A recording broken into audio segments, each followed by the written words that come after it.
Mga driver sa Pilipinas, hinto. Magsisimula ngayong Pebrero 2026 ang mga bagong batas sa kalsada at maaaring magastos sa iyo ng libo-libo kung hindi ka handa.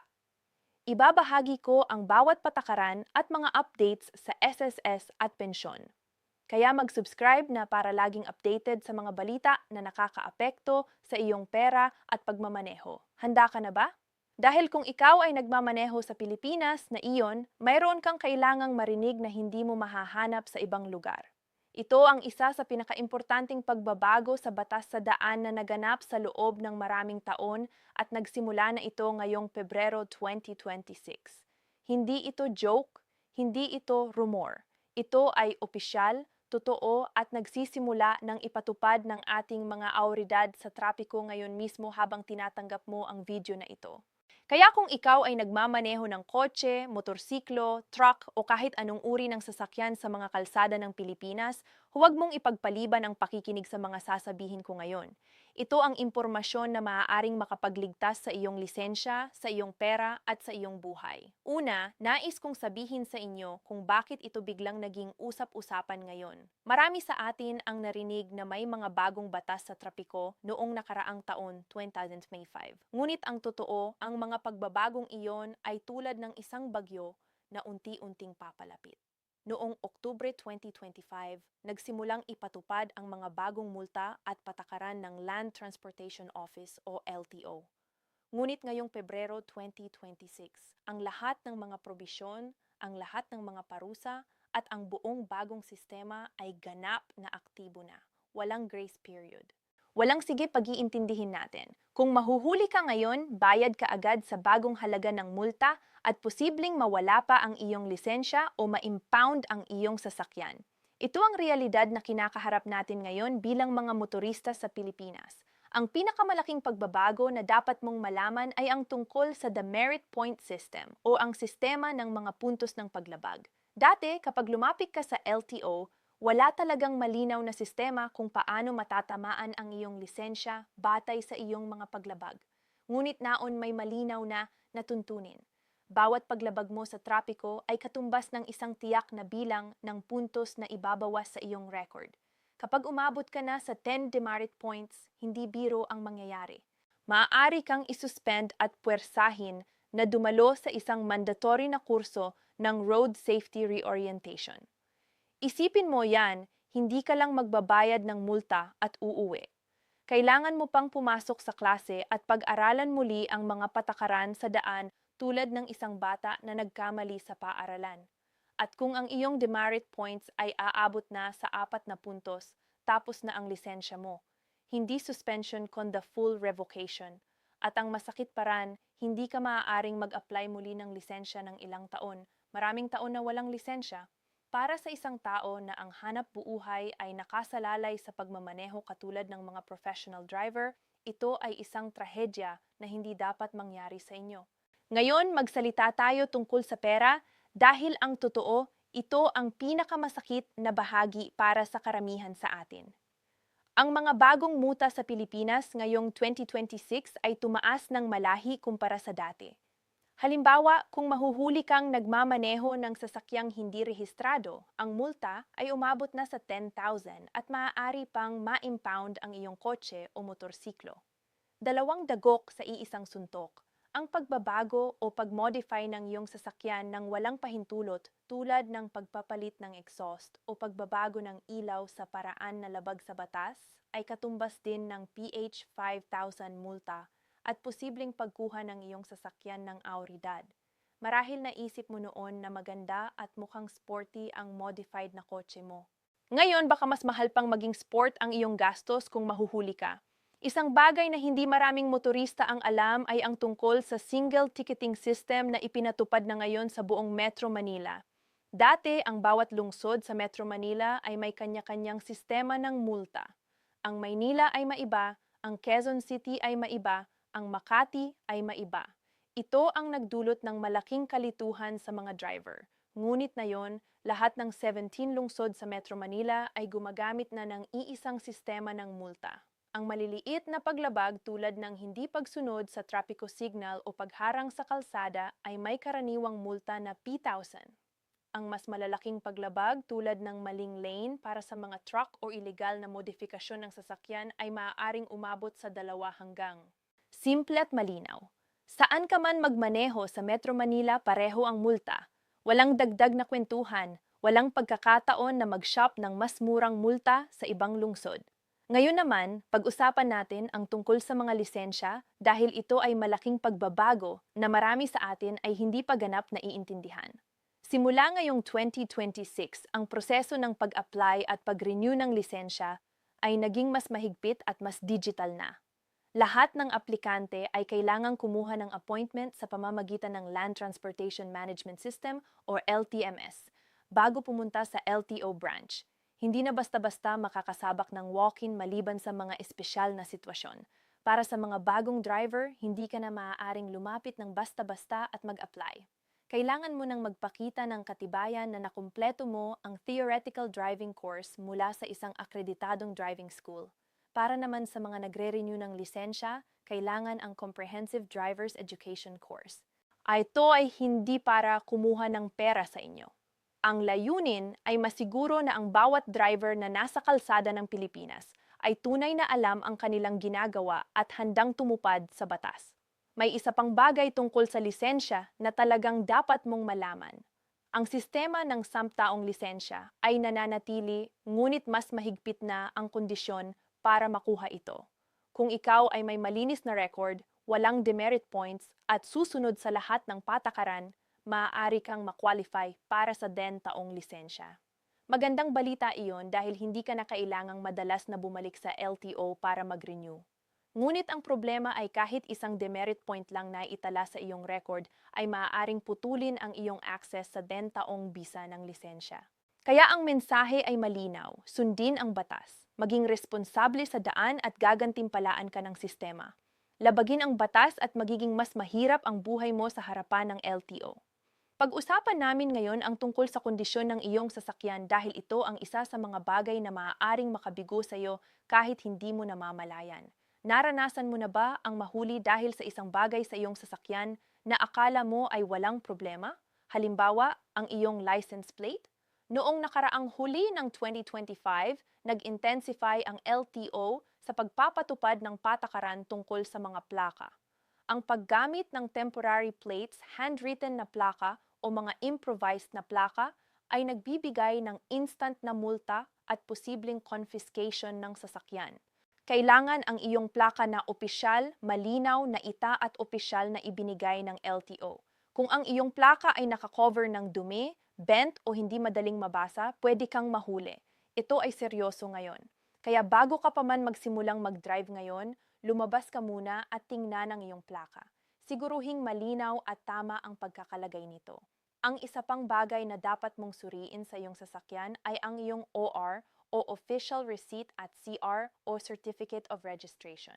Kung ang iyong sasakyan ay hindi rehistrado o ang rehistrasyon ay expired na, handa kang harapin ang 10 pisong multa at impounding. At hindi namin ibig sabihin na isang araw lang na overdue. Ang sistema ngayon ay mas mahigpit sa pagmomonitor ng mga sasakyang hindi updated ang rehistrasyon. Pati na rin kung mayroon kang mga hindi na bayarang multa mula sa nakaraan, maaari itong pumigil sa iyong ma-renew ang iyong rehistrasyon.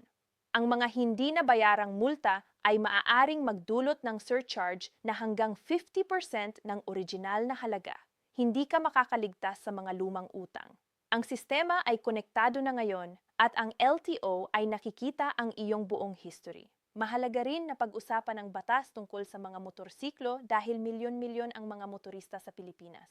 Ang Motorcycle Crime Prevention Act ay nagpatuloy at pinalibas ang mas mahigpit na pagpapatupad ngayong 2026. Kabilang dito ang mas malinaw na mga panuntunan tungkol sa tamang damit kapag nagmamaneho ng motorsiklo, ang tamang paggamit ng helmet at ang pagbabawal sa paggamit ng lane nang hindi naaayon sa tamang lane discipline. Ang lane splitting at lane sharing na karaniwang ginagawa ng mga motor riders sa Maynila ay may kaukulang batas na ngayon ay mas aktibong ipinapatupad lalo na sa mga expressway. Kung ikaw ay isang rider, mahalaga na alam mo ang mga panuntunang ito upang maiwasan ang mga multa at mas mahalaga pa upang mapanatiling ligtas ang iyong sarili sa kalsada. Para sa mga foreign drivers at mga expatriates na nakatira sa Pilipinas, mayroon ding mahalagang impormasyon para sa inyo. Ang kilalang 90-day rule ay nananatili pa rin. Kung ikaw ay may valid na foreign driver's license mula sa isang kinikilalang awtoridad, maaari kang magmaneho sa Pilipinas ng hanggang si araw mula sa iyong pagdating. Ngunit pagkatapos ng si araw na iyon, kailangan mo nang kumuha ng Philippine driver's license. At ang conversion process ngayon ay mas aktibong ipinapatupad kaysa dati. Ang mga expatriates na matagal nang nakatira dito ngunit hindi pa nagko-convert ng kanilang lisensya ay maaaring mapahamak.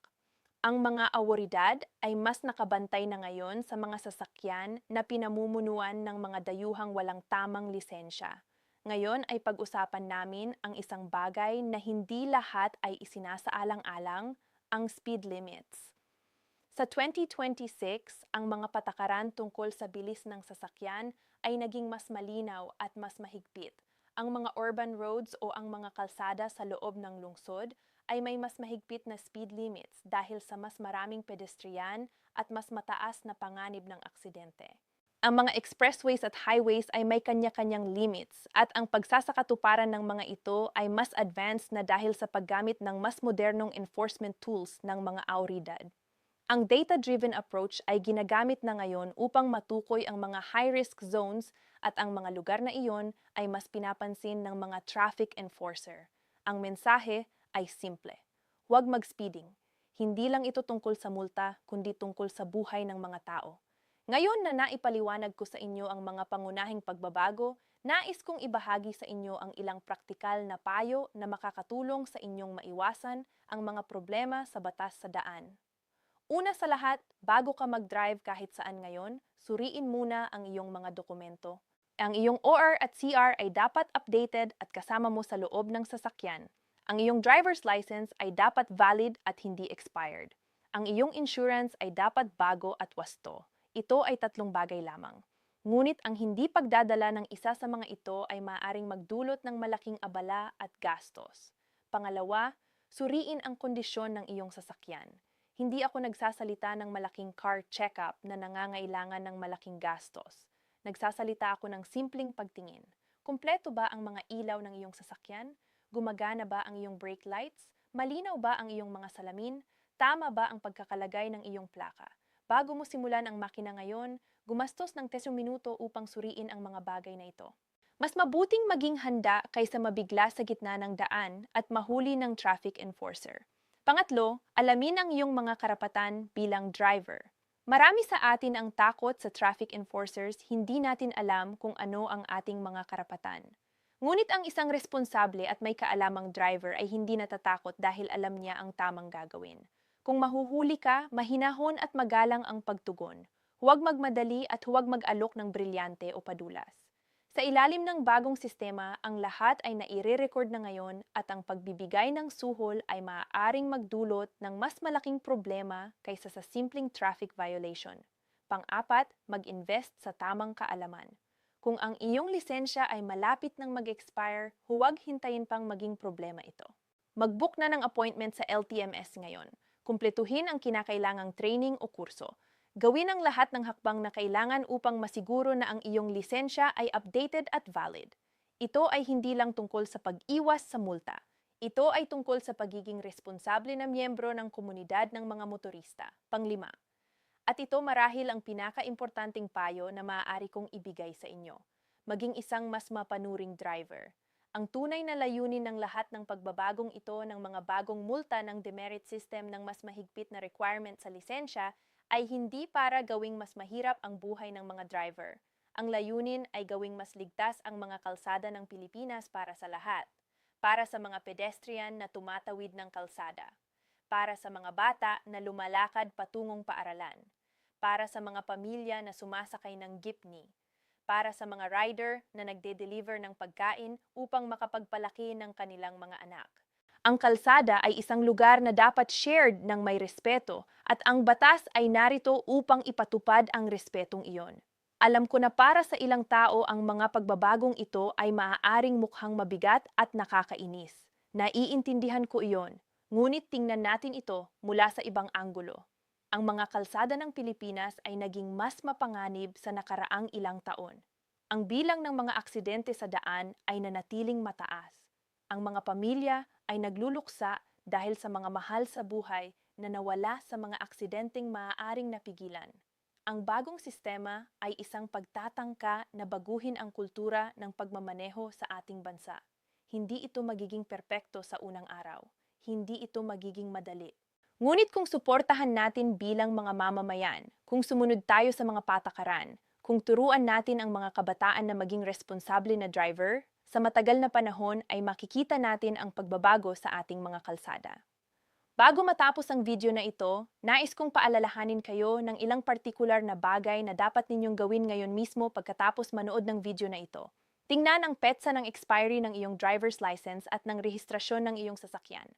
Suriin kung mayroon kang mga hindi nabayarang multa na maaaring pumigil sa iyong renewal. Tingnan ang kondisyon ng iyong mga plaka at siguruhing ito ay opisyal at malinaw. Alamin kung ang iyong sasakyan ay may lahat ng kinakailangang dokumento sa loob nito. And kung ikaw ay magmamaneho ngayon, sumunod sa speed limits, huwag gumamit ng cellphone habang nagmamaneho, magsuot ng seatbelt at maging maingat sa mga pedestrian.